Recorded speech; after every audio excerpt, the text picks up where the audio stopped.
Hey, it's State of State. We got your Nittany Lion update. It's a football discussion with Tom and Justin, so kick back and press play. With former Penn State and NFL defensive back Justin King, I'm Tom Hannafin. This is State of State.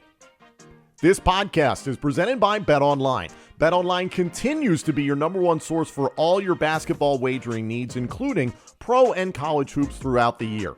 With up-to-the-minute odds, stats, and trends, you can follow your favorite team's path to the playoffs with in-game live betting, contests, and all the best player props. Experience the world's best wagering platform anytime from your desktop or your mobile devices. Head to BetOnline today to become part of the team, and remember to use our promo code BELIEVE, that's BLEAV, for your 50% welcome bonus on your first deposit. State of State is presented by BetOnline. The game starts here. Are you looking for a higher potential return on your savings? Turn to our sponsor, Save. As an SEC-registered investment advisor, Save safely combines the best parts of saving and investing with its Market Savings program. Market Savings is a savings product that provides you with market returns instead of interest. The returns come from diversified investment portfolios based on your individual investment profile. The return from the investments is paid to you at the end of the selected investment term. But investing comes with risk, right? Well, with Save, your deposit is FDIC insured and never used for any investments. The current variable APYs are 9.07% for the one-year product and 7.9% for the five-year product. So what does this cost you? Well, Save only charges a fee when your investments make you money. To learn more or to sign up, visit www.joinsave.com/state. That's joinsave.com/state. The link to the website is in the description of this podcast. State of State invites you to join Save. Joining us this week on State of State, he is now former Penn State cornerback Daequan Hardy, soon to be a part of the National Football League.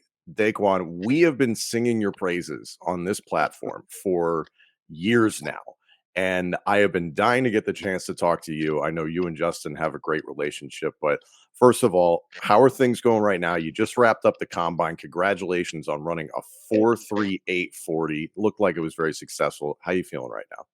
I mean, I feel pretty good. I'm a little bit happy about my performance at the combine. I wanted to really run a little faster than what I did, but at the end of the day, I was just blessed to have the opportunity to go showcase my skills. Man, you honestly wound up in the top percentile of corners or people that even run the 40. So you did just fine, man. You did a great job.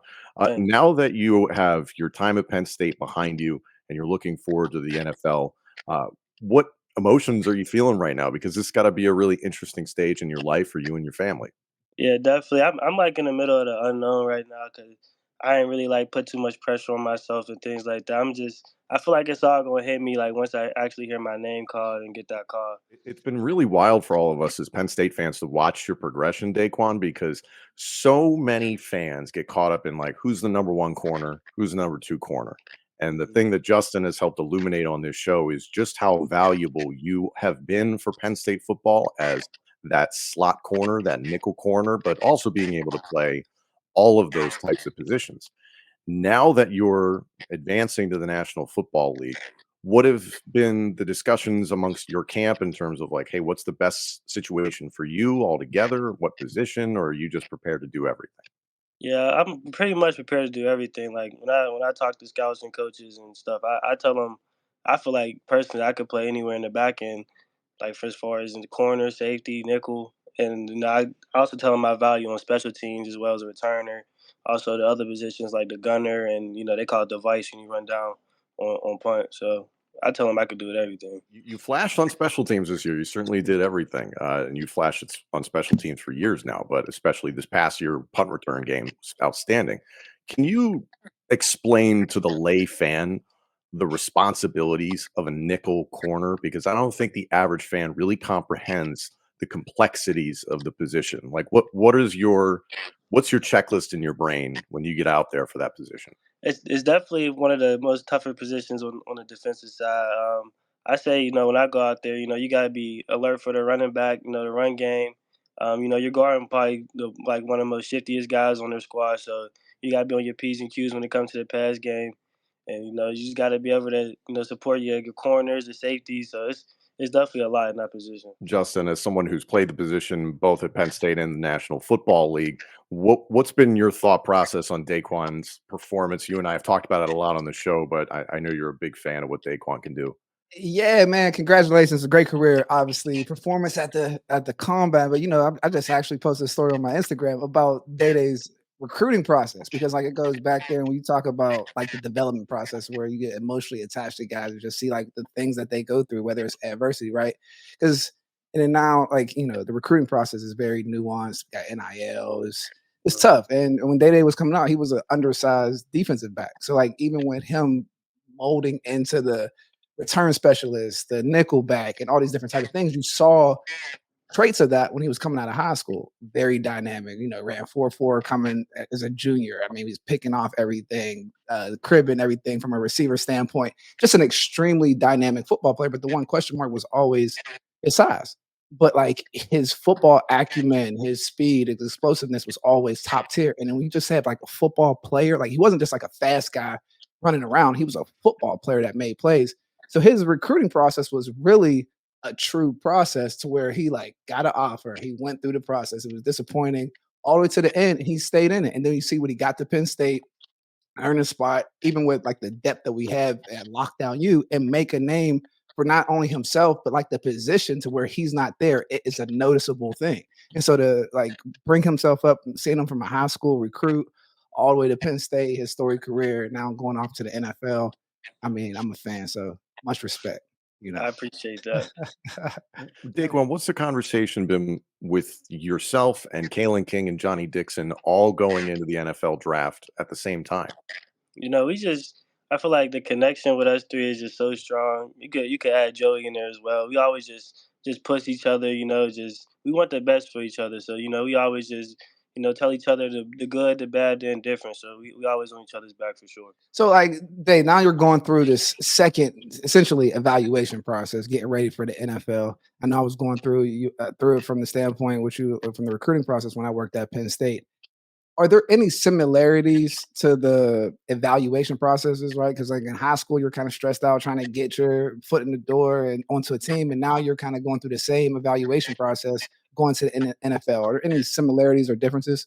I mean, for me, like how you talked about earlier, like my size is like always a big question. So, when I talk to teams and stuff, that's probably the biggest thing they bring up. Like you're just a little smaller on the spectrum and stuff like that. But as far as like everything else, I think there's definitely a lot of similarities as far as, it just feel like you going through that recruiting process again. It's just like you got teams just reaching out to you. You don't know. It's just the unknown, like the world of the unknown. You just talking to everybody. It's the same stories over and over again. So there's definitely a lot of similarities. No, most definitely. Now going into the pre-draft training process, how confident were you, like with the test coming up, maybe the 225 test or even the 40? Because like I mean, I was joking around with some people around here in Pittsburgh. It's like, yo, you see, Day ran 4.39. I was like, man, if I would have went to the combine, I would have probably lost money because I would have bet that she would have ran faster. I would have probably like, I think Day would have ran like 4.30, 4.29, something like that. But 4.38 is extremely fast. Though. It's a joke. It's just an inside thing amongst fast guys. But with that, like, how confident were you going into the combine or just like the training aspect? It's funny you say that. Like the night before the combine, one of my closest friends, he actually texted me like, "Yeah, go do your thing today." I responded like, "I'm about to shock the world." So like, I was definitely confident in my abilities as far as like I knew I was like one of the freakiest athletes. Like even at Penn State, I had one of the top verticals, was the top with speed, top shuttle. So like I was, I didn't have no stress really going into the combine. We here at State of State are so excited to have a brand new sponsor. The Cut app is a peer-to-peer social betting platform that's legal in over 40 states. Cut has customizable odds tracking capabilities and an entire social network with group chats, user profiles, and rewards. For me, I love live in-game betting, whether it's with my friends hanging out on the couch, having a few drinks, seeing how the game plays out, or if it's doing it from a distance. I have friends who live out of state. We love to give each other flack as a game is going on, texting each other back and forth. Cut gives me the ability to do that in real time. And especially with college basketball season going on, this is one of the most fun times to be doing something like this. And especially next month, March, when things really get chaotic. Use our promo code BELIEVE Penn State. That's BLEAV Penn State for a 10% welcome deposit bonus. And check out the link in the description of this podcast. Don't forget the promo code BELIEVE Penn State. That's BLEAV Penn State for a 10% welcome deposit bonus. Cut. Put your money where your mouth is. State of State is a proud supporter of Blue White Outfitters. Blue White Outfitters was created as a retail shop meant to highlight the confidence, competitiveness, and fearlessness of the elite athletes found throughout the history of Penn State University. Check out their Lockdown U and Lawn Boys merchandise today. All sales from Blue White Outfitters directly benefit Penn State student athletes. Visit www.bluewhiteoutfitters.com today. Most definitely. Could you sense like other players that you were dealing with that like maybe weren't as prepared, or just like how the nerves of just the testing in general at the combine got to them, and like how you felt confident? Because like when you see it when your competitors like, all right, we're about to go through this test, I'm cool as ice, and these guys are like counting steps, these guys are doing this. Did it make you even feel more like, yeah, I'm supposed to be here? Like these dudes ain't ready? Yeah, To definitely. an extent. Yeah, definitely. When you out there, just seeing the people that you competing with, and you kind of see some areas they lack, and it definitely makes you a little bit more confident. But just as far as just working out with people, a lot of people are stressed about the 40. Like that's one of the biggest things, like 40. And for me, I'm a faster guy, so I'm worried about like the drills. Like, I'm really worried about back pedaling and braking and stuff I've been doing my whole life. But it's just it is what it is. That's a great point too, man. Like when you have the speed in the bag, you start working on the things that help you stay in the league, right? Or just help you get on the field once you get there. Because there's still that aspect of this SAT 40 test or the combine, however you want to look at it, those check marks that you have to go through.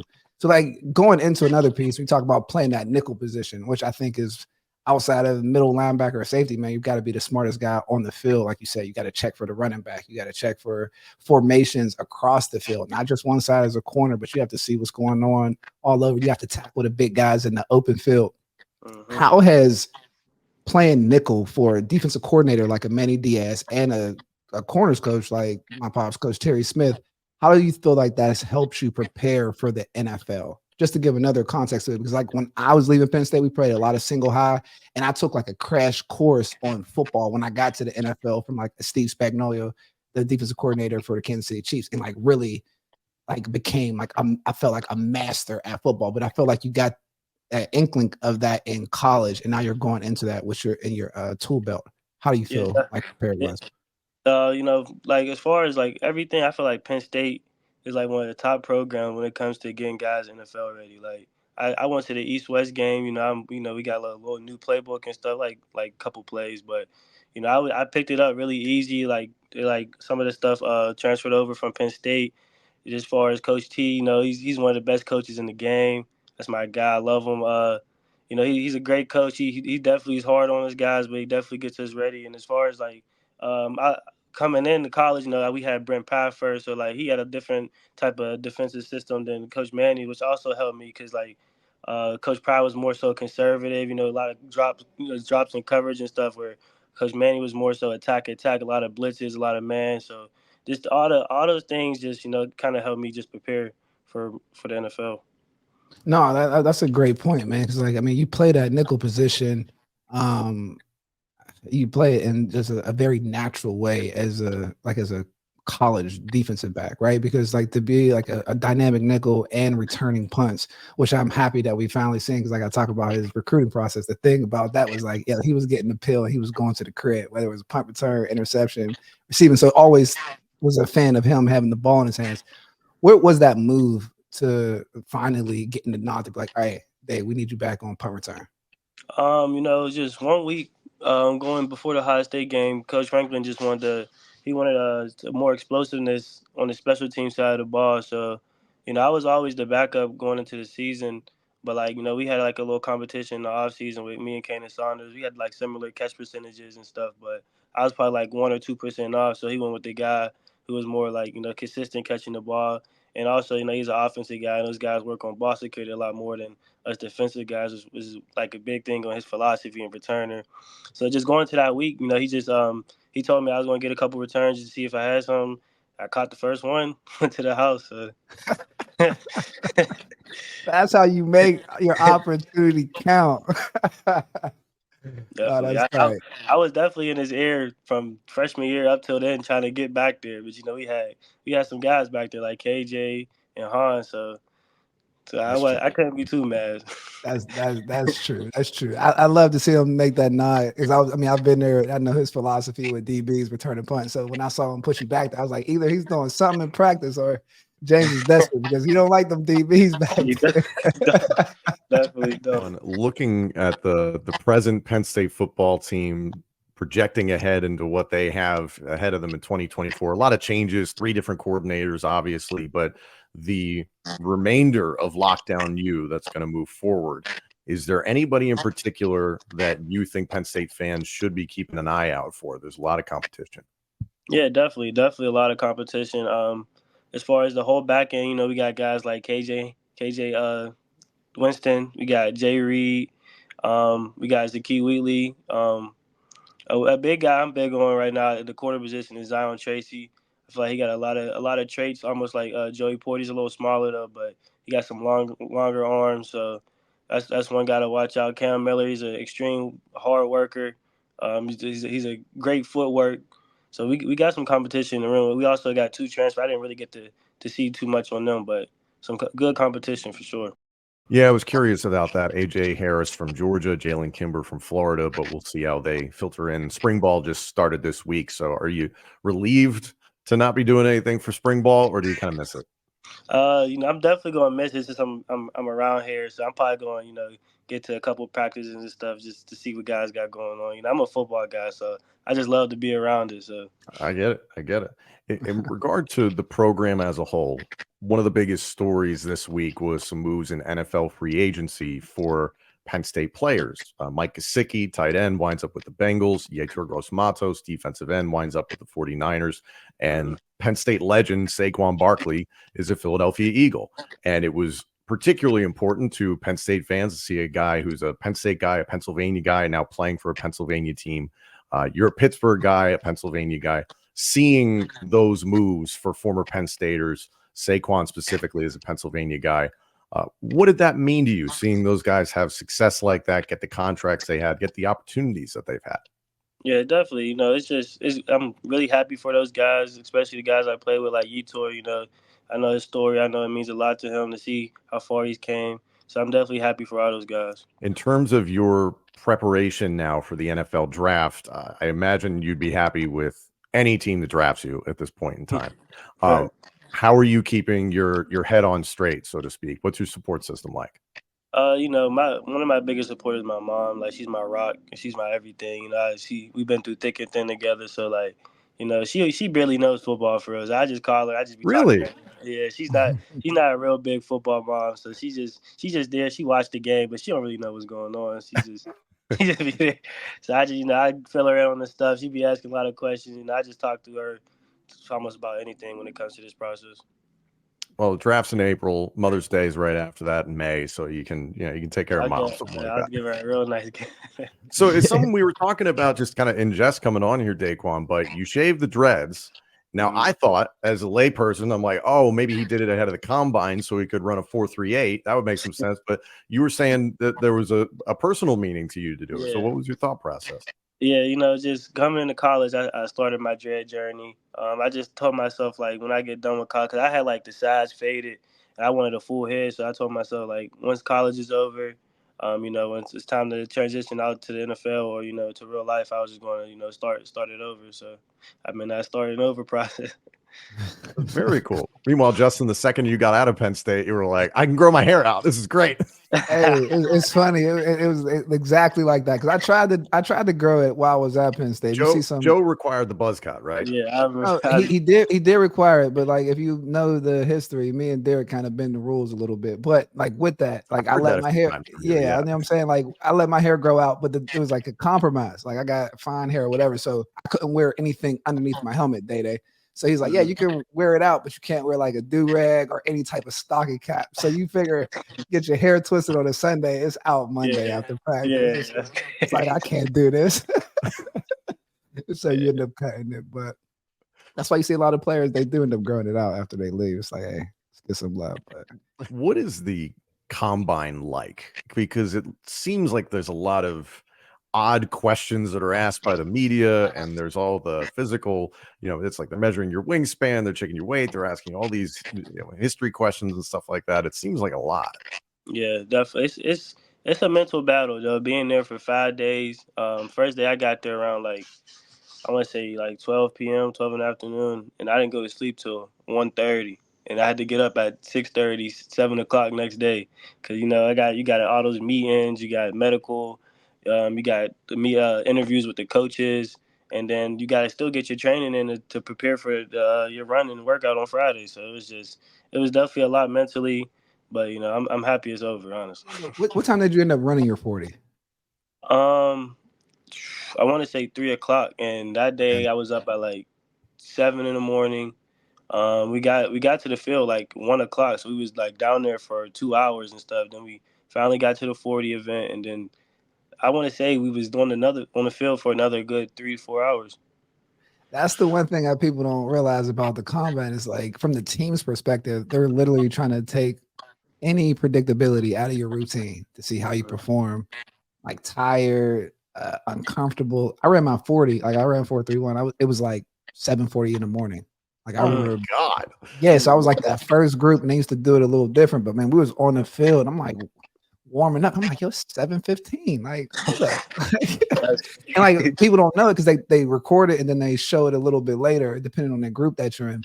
Mm-hmm. But I remember thinking like they throw that completely off. Is there anything that you're looking forward to from a playing standpoint once you get into the NFL? Yeah, definitely. I'm definitely going to try to get that returner spot. Help out on special teams, and I also want to make my name known on defense. So those are my two goals, just going into the league.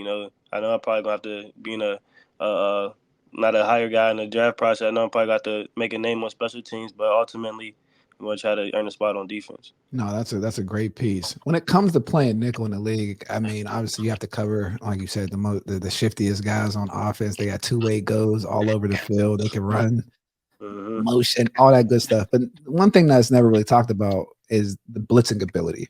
Do you have a plan for when it comes to like coordinators asking you to blitz at the next level, defeating offensive linemen, whether it's a size efficiency thing or whatever the case may be, but hitting blitzes at a timing rate? Like, how do you view yourself or your ability as a blitzing defensive back?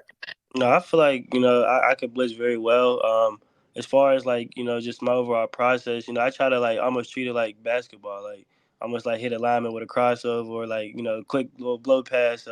Like being a smaller guy, I'm typically a speed guy, but I know in Coach Manny's defense has sometimes with tackle step out, I got a cross face. That's why I say I treat it like basketball a little bit. I try to just get him to open up wider so I can just cross his face and things of that nature. Nah, that's definitely it. If I can give you any points, just like lose that shoulder, bro. Don't let any of those dudes grab that shoulder. You do not want to go for those rough rides. Yeah, my size, they get a hand on me, it's over. Your size, my size, everybody's size. Those is mutants up there, man. Nah, that's love, though. That's awesome. That's awesome. So when you think about, I mean, like OTAs after you get drafted and that whole piece, and like now you're into the NFL, is there anything that you are ever looking forward to? Like, I mean, just thinking back to you as like a high school kid, you're like, all right, when I get to the NFL, when I get this paycheck, this is the first thing I'm gonna buy. Like, do you know what that's going to be yet? Nah, not necessarily. I'm probably going to look out for moms. I really don't got no schedule plan. Like, I'm gonna get this when I first get the check. So I really don't know yet. I'm gonna take it in my sweet old time with my first big purchase. Taking care of mom's a good one. That's a great start. That is a good one. I mean, I used to be in study. If you looked at my computer at the Lash building, it had like a Range Rover site, Range Rover Ferrari site, Range Rover Ferrari site. Like all the way down, I probably created like 300 of them. Dude, Landon Dickerson from the Eagles just got 50 mil, and he's like, I'm going to buy a lawnmower. Priorities. One time, my thing is enjoy the process, bro. Like whatever happens on the draft day, do not let any emotions get in the way. This is your moment.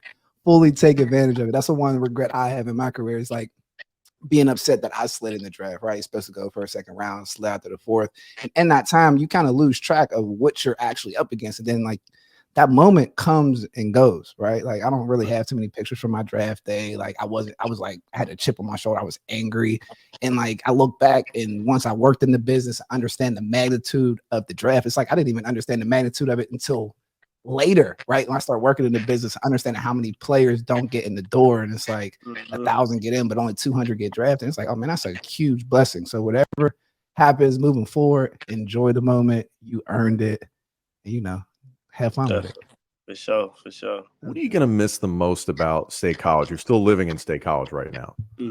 I'm gonna definitely miss just being around the locker room, the guys. As far as the town. Just the atmosphere, like the football games and things like that. I get that. In terms of looking ahead to the National Football League, just the amount of stuff happening in free agency right now, Justin, is really, it's blowing my mind. Like, honestly, the amount of headlines in the last couple of days, does it seem like it's more than ever? Like the movement is more than ever right now? It's a little bizarre. And you got a larger salary cap, right? You got a larger salary cap. You have different approaches on team building. Teams aren't beholden to rookie contracts as long anymore, so you can dump guys and reinvest more money elsewhere. And so I think that's what we're seeing go across the board. I mean, like same thing essentially in college sports. We talk about the transfer portal, NIL, things moving around, teams having more leverage or opportunities to get players, and that's. I mean, it's cool that guys coming out of college get to experience a little bit, like Day's saying with the salary thing, because like that's something that you have to live with when you get to the NFL. Everybody's working the same amount of time, but your check might say 30,000, but the guy right next to you, his check might say 800,000.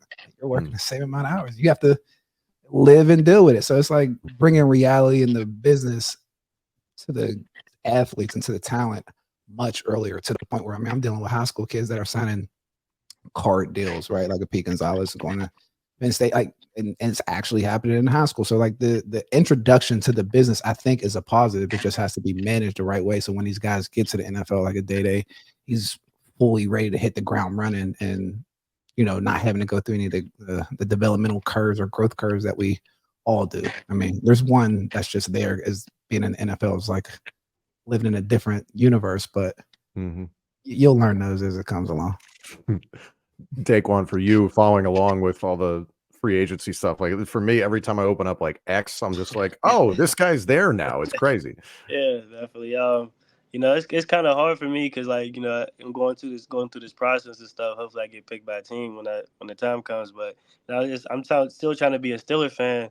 And like I see these things, I'm like, dang man, hopefully they don't get me. I don't know if I can be a fan or stuff like that. Hey, that's real. Hey, because look, you been in the league, you see your girl wears like, you got a Steelers? I ain't from Pittsburgh anymore. They don't pay the bills around here, man. Now I'm a Steelers fan again. Now I'm like, all right, I like the Steelers. I like the Steelers again. But it's a great time to talk about free agency and even your position going into the league. This is a great time to go into the NFL as a punt return specialist and as a dynamic nickelback, right? When you talk about the evolution of the offenses and how they're continuing to move, that dynamic third cornerback is a prime position to where it's considered a starter. So I think even entering the NFL from a contextual standpoint, you're in a nice sweet spot. So it should be good. Looking at this Penn State football team going into 2024, obviously you're going to be supporting them from afar. You gave us a little insight on Lockdown U, the defensive backs, but is there anybody on the offensive side of the ball that you think maybe the outside world is sleeping on, that maybe they're going to have a breakout 2024? I think one of the guys that come to mind is Trey Wallace. He's been hurt a little bit last year. He didn't really get too much time, but in practice, I tell you, man, he's explosive. He's fast, great routes, good hands, can jump. So he's one of those breakout guys I got coming for this season. In terms of tight ends, we all know what Tyler Warren can do, but outside of Warren, what other tight ends do you really like their game, or you probably had to deal with them on a regular basis? I really like Khalil Dinkins. He's a Pittsburgh guy. He got strong hands. He's a great blocker. So I feel like this would be another good year for him as well. Daequan, we sincerely appreciate your time. We wish you the best of luck with everything you've got going on between now and the NFL draft. Stay healthy, stay safe, take care of your family, all those good things. But we really, really appreciate your time, man. Godspeed, my brother. Yes, sir. I appreciate you guys having me.